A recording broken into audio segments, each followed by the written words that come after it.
ये देखो wall stamping हुआ है इसमें, हर जगह स्टैंपिंग हुआ है चारों में।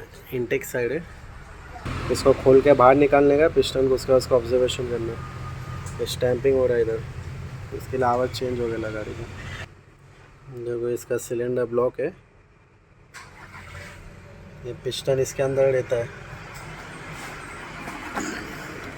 इसका जूना पिस्टन स्विंग है, ये चेंज किया हुआ है, ये नए डले हुए सब। और इसका बेरिंग भी चेंज किया हुआ, ये कनेक्टिंग बेरिंग है, ये पूरा खा गया था, तो इसके लिए ये नया लिए ये इस पे लगता है। 1 2 3 4 5 6 7 8 9 10, सॉरी 8 ही यार, ये ख़राब हो चुका है, तो इसके लिए लगा रहे अभी। ये ब्लॉक का काम निकला इसमें, हेड का हो गया है, ब्लॉक के लिए ये सब जो मगजमारी रहता है करना पड़ता है।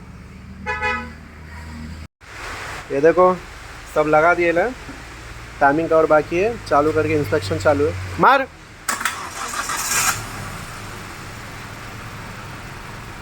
एकदम परफेक्ट, आवाज़ भी नहीं, एकदम साइलेंट है। और चालू रखने का मेरे को, लेकिन पेट्रोल नहीं है तो कल कंटिन्यू करेंगे।